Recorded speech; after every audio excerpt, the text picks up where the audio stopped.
as I told you that we will be discussing India in 19th century, which is very important for socio-religious reform movement.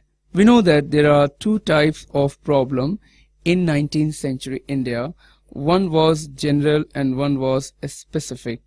And also don't forget what we may think and vice versa. For instance, what a social reformer thought was a problem, you may not think it as a problem. So we have to understand from their perspective that what they thought as the problem and how they addressed. Now, to begin with, the first and the most important person in 19th century which we have to start, of course, is Raja Ram Mohan Roy. But before that, let again, one very important point you must understand. There are two types of movement which we can see easily in 19th century. One is the reformist and another is the revivalist. Reformists are those who were responding with the West, responding with the time, responding with the scientific temper of the modern era. Revivalists were those who thought that the Western system and culture is ruining their civilization and culture, and as a reaction they started reviving their old so-called great civilization, or they thought that their own civilization of ancient past or medieval past was much better than what the West is offering to them. So among Hindus as well as among Muslims, we would find both reformist as well as revivalist. Even among the Parsis and among the Sikhs and the other communities, we will find that both the trend is very much visible. Since Muslims and Hindus in India are very large number, and don't forget almost 1/3 of Indian population or subcontinent population is Muslim. So obviously these two are generally more asked in this exam. So among the reformists, two very prominent persons whom we can easily understand, Raja Ram Mohan Roy as well as Sir Syed Ahmad Khan. We can categorize them as a reformist, those who were ready to accept something coming from West, as well as also very proud of their own root. Like Raja Ram Mohan Roy was very proud of his own root, whether his root is in Vedas and Upanishad or whether his Bengali root. Similarly, Sir Syed Ahmad Khan was very traditional Muslim, at the same time very modern Muslim, and he was very much ready to accept anything coming from the West. He wanted a relook of all Islamic traditions and a reinterpretation of Islam in 19th century.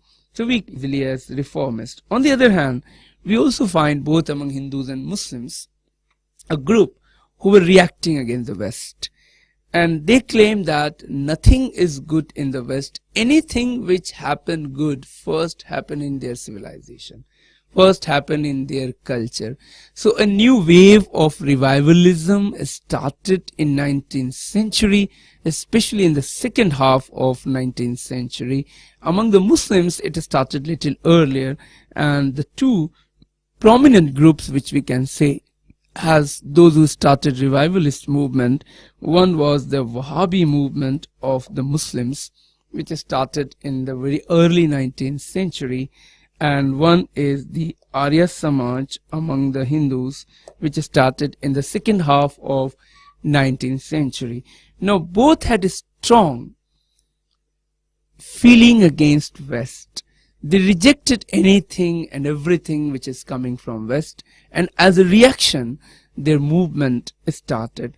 So it's interesting for us to understand the two extremes, the moderate reformist and the orthodox revivalist movement. So when a question is going to be asked in 19th century, whether the question could be very general in nature or question could be specific in nature, say asking one person, you have to describe this, you have to understand the undercurrent which was going on in 19th century. And this is where your sentences and your lines are definitely going to be different if you understand the problems of 19th century and the different types of movements which emerged in 19th century, different individuals who were handling the situation differently. So ultimately you will get some good picture of 19th century and in what way it changed India and in what way it affected Indian politics. These are the things which we are trying to understand in 19th century. So let's start with the very first modern Indian, who is called also as father of modern India. What is this word modern? Often we confuse with the term Western. Make sure that whatever is Western is not modern and vice versa. That's a problem in India, that most of the common people, middle class people in India thinks that whatever is Western is modern. So obviously whatever is Indian is traditional. In fact, this is not the case. Modernity is basically a mindset.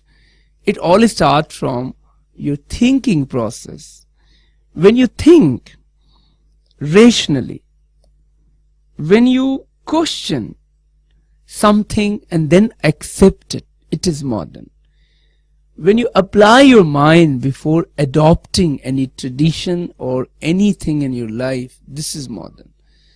Now what happened in India and happening in India is that a person and a family having all the modern gadgets, living in a very posh colonies, yet burning their bride for dowry, yet exploiting their own women in their house. So they had modern system, they have the modern equipments, but their mind is medieval. On the contrary, a person living in a village and a remote tribal area and giving equal rights to their women and the baby girl, they are much more modern than the person living in the posh colonies of, say, Delhi or Bombay or Bangalore or Madras. This is the point you have to understand, that when we talk about modern, what is that modern? So when Raja Ram Mohan Rai we are saying a modern, it does not mean that he changed his attire from dhoti to Levi's jeans, but he became modern because his mind was now changing and ready to accept something which is coming from the West or Islam or Christianity or any other source.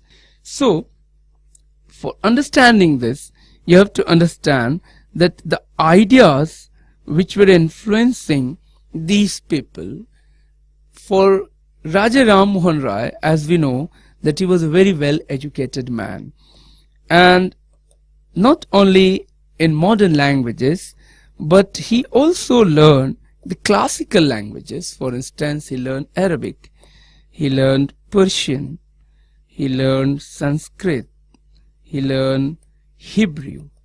Now these are all classical languages, and if you know that the original Bible is in Hebrew, original Vedas and Upanishads are in Sanskrit, Quran is in Arabic. So to understand the religion with its true spirit and meaning, it is very important to understand its original language.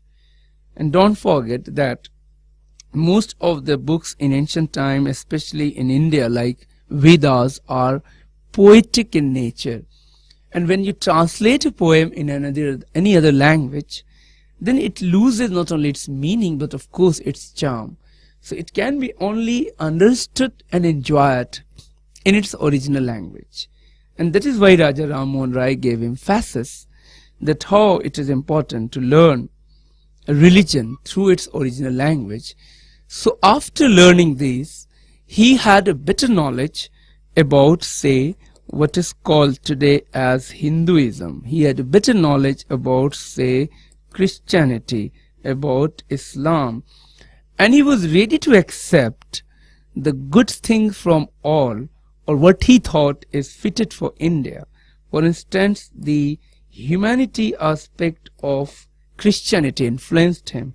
For instance, the equality aspect of Islam affected him. For instance, the spiritual aspect of Hinduism influenced him. He was also, as I told, was very well read person. So he read some great poets like Hafiz and Rumi, and there were two great poems in Persian language. He studied modern day thinkers like Voltaire and Rousseau and others, political scientists, who brought big revolution in France in 1789. And don't forget, it was the formative years of Raja Ram Mohan Roy, born in 1770. So obviously the 80s and 90s were affecting Raja Ram Mohan Roy's young mind. So when he was growing up, he was already having good knowledge of different religion and culture. And it has been seen generally that when you have good knowledge of different culture and religion, you automatically respect the other faith and you're ready to accept the views of others. The problem with the modern Indian society is that most of the people do not know the other faith and culture, and forget other culture. They do not know even their own religion, their own culture very well. For instance, the Hindus do not know what are in Vedas and Upanishads. The Muslims do not know what is in Quran and Hadith. So we are all mostly accidentally Hindus and Muslims. So naturally, where our knowledge is very limited. So first important thing Raja Ram Mohan Roy did was that he increased his knowledge base, not only through proper education system, schools and colleges, but also on his own. And that is why when he came into contact with the West, he was quick to understand that how in the last few hundred years the West has progressed a lot. And one such thing is that they are thinking very logically and in a reasoning way. Their mind is not accepting something just because their parents and forefathers had given. So this changed the entire thinking process and of course the society, and this society changed the economy and the polity. This is what the importance of Raja Ram Mohan Roy in India, that he was the first who started thinking in this way. Now what he did on ground, which influenced not only Bengal, but it is going to influence a major part of India, because he literally triggered a movement, and this is a movement of mind. In 1814, he founded Atmiya Sabha at Calcutta. Atmiya Sabha at Calcutta. In 1818, one of his friends founded Hindu College at Calcutta.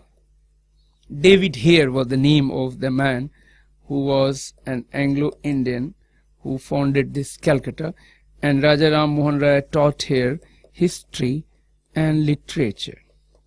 These are the facts which you have to remember. Of course, it is very important for your exam. In 1825, he himself founded Vedant College at Calcutta, and in this college he introduced two new subjects. One is mechanics and another is Voltaire's philosophy. As I told you that he was influenced by many modern Western liberal thinkers of 19th century and 18th century. So Voltaire was one famous French philosopher. Now if you look at this mechanics, that is law of motion, that is a pure science subject, and this is a pure political science subject. This is what lacking in Indian education systems. We had not updated our own curriculum and syllabi, and what was taught in his Hindu society, say in Gupta period 1500 years back, was same topic was being taught without any updating. And the same problem was Muslim education system. When it came in 13th, 14th century, it was very modern, but also they didn't update their syllabi. So Raja Ram Mohan Roy when set up this college with the focus to bring the modern science, natural science and social science papers in his college. But the most famous organization which he founded in 1828 at Calcutta was Brahmo Sabha. Now it was this Brahmo Sabha which was later on called as Brahmo Samaj, because the people who joined this, like Rabindranath Thakur, the famous Rabindranath Thakur's father, and Keshav Chandra Sen, they started spreading the movement or the message of Raja Ram Mohan Roy outside Bengal. Especially Keshav Chandra Sen made it an all India movement. So this Sabha had some objective. One such objective was to promote only monotheism.